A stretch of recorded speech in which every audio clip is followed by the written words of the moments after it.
Mbote bandeko boye malamu na Lingala Tutor, plateforme na bino interactive oyo etangisaka bino na Lingala. Lelo na Lingala Tutor tokotangisa bino lolenge nini ya kosala ba autocollant ya Facebook. Ba autocollant ya Facebook boyebi bien eza ba autocollant oyo bato ba utilisaka pona ba événement ekozala campagne électorale, anniversaire a mutu to ONG moko elinga elakisa misala basalaka. Donc lelo na lakisa bino ndenge nini kosala yango. Pona kosala yango ngai na utiliser logiciel Photoshop. Bato misusu boko utiliser ba logiciel bosalela kozala Corel na ba misusu Illustrator, donc ça dépend. Mais nga to sala juste na Photoshop. Tokoya awa na file. Toye na new awa na paramètre à réglage. Toko pona paramètre oyo 170 sur 170, longueur na largeur kozala 170 sur 170. Awa to travailler na millimètre, pour travailler na millimètre, résolution 150 pixels inch, et toko ya wana create automatiquement ekomimisela biso forme oyo ya photo ya profil ya Facebook. Taille ya forme ya photo ya taille ya forme ya photo ya profil ya Facebook.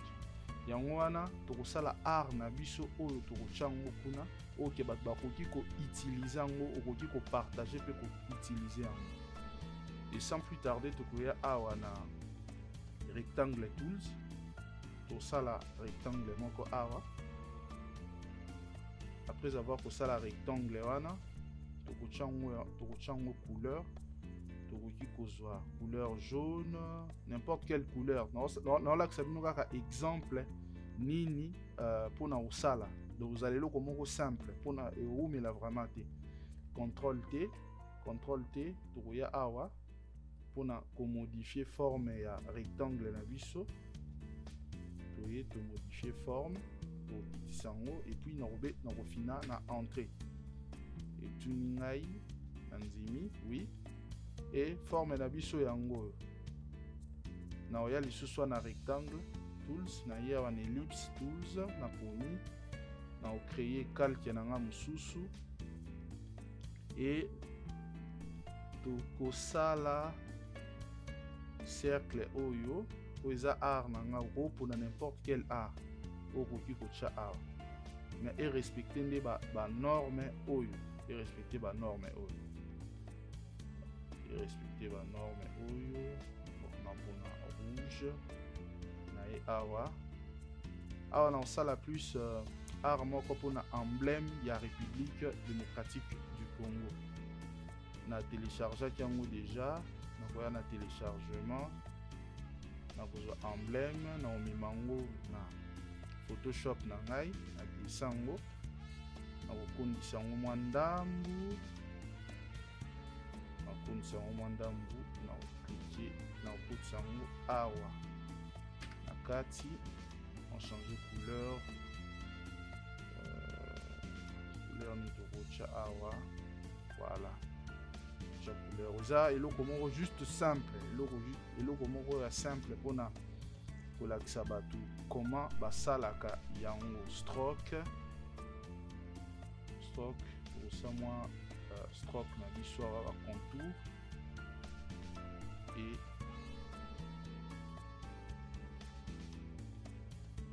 emblème na biso yango justice pe travail. Et ensuite pour bêta RDC, République démocratique du Congo. Contrôle T, comme ça un peu monene, juste kochangwara. Bon, ça un peu genre, kochangwa na coin ou pas, juste pour na ça un peu ndenge mususu. Eza eloko moko ya vite fait, non là que ça binoka juste exemple o tokoki kosala pona ko créer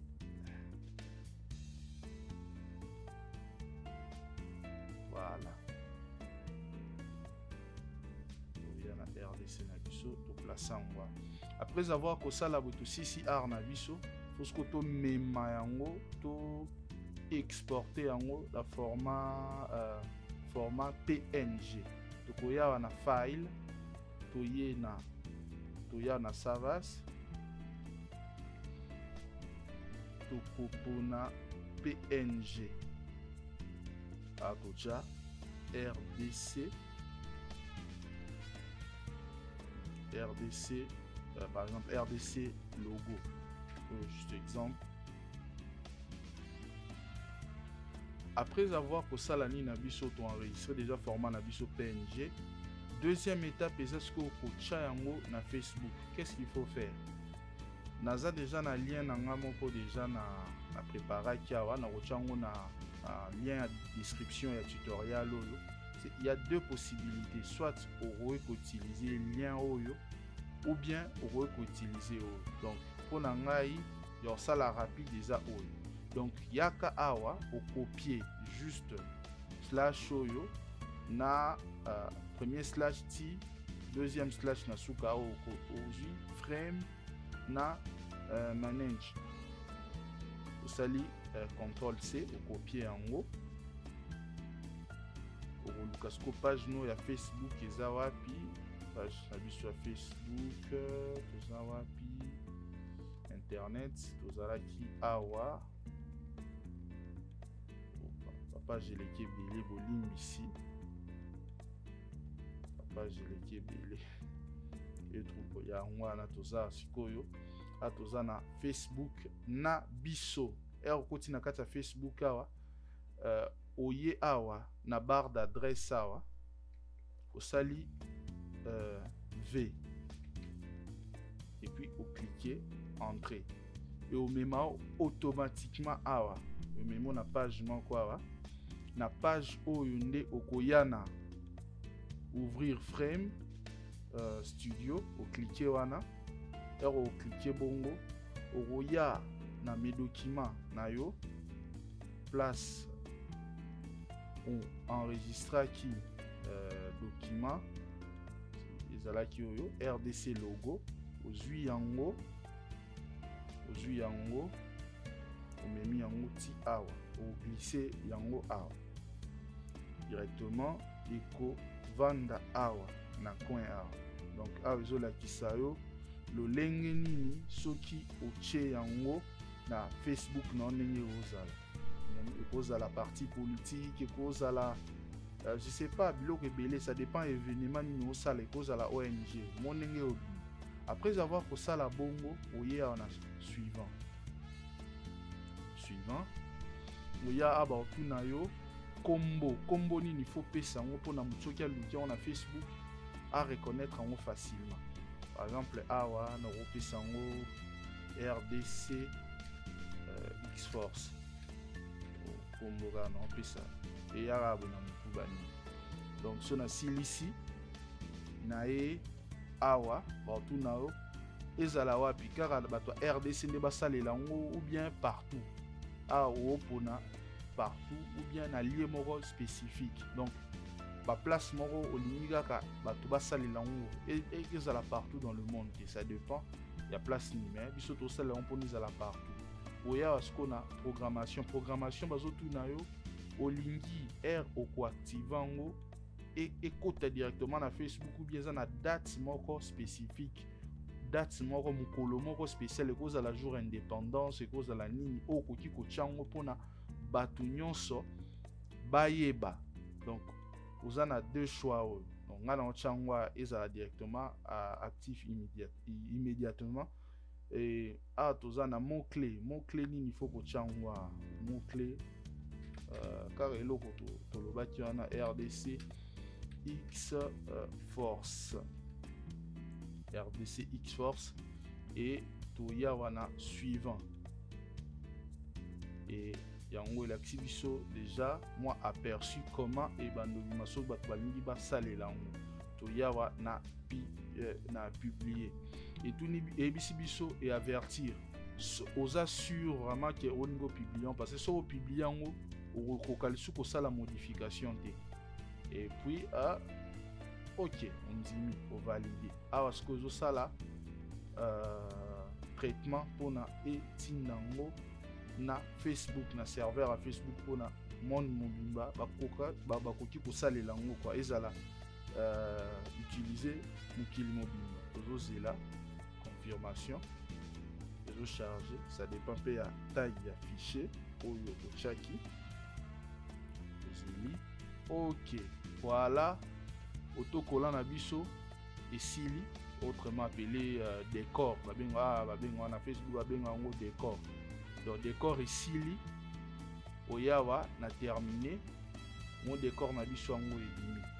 RDC X Force, RDC na biso X Force ebimi. Oyo lien oyo okoki ko partager on a bato, yango lien o partager on a bato.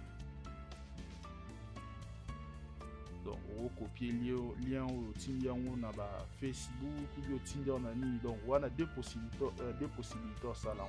Et aussi si vous bien na changer sur photo na nga ya profil na la kisabato. Donc c'est simple. Par exemple na Facebook oyo, na Facebook awa voyez, awa vous avez peut-être besoin de changer photo ya Facebook ou cliquer awa mettre à jour ce que vous avez option importer photo ou on a ajouter un décor ou cliquer na ajouter un décor on X Force n'a déjà on a cliqué automatiquement ebimi awa ebimi photo dangai ya profil o ya stop au massacre na beni bobo sanate. C'est très important pour sensibiliser batu na makambo zo le kana est ya RDC. C'est très important, vous allez patriote yango stop au massacre ya beni. Mais nini nanga na tchaki ya emblème ya Congo justice paix et travail eza. Et puis ce qui n'a pas durée il y a utilisation au lingi ou utilisant pendant combien d'années, un mois, une semaine, combien de jours, ça dépend de nos salaires. Ce qu'on a cliqué directement et qui comme un profil nanga, j'espère que vous savez le tutoriel à l'élo, vous s'abonner massivement na page na biso Facebook, vous s'abonner à la chaîne sur YouTube, Lingala Tutor, vous partager vidéo bandeko. Ça me fait vraiment plaisir pour mon arbadozo partager la vidéo nabiso et pour tout nabiso ba question et ils ont encouragé biso et encourager biso makasi ba message nabino de soutien et ça la biso et puis ça biso sous courage à ça la tutoriel et délai. Merci beaucoup na batu nyonso bazwa kitana bango ya Rolanda vidéo na bokebi nyonso tukokutana mikolo mizali koya. Ciao.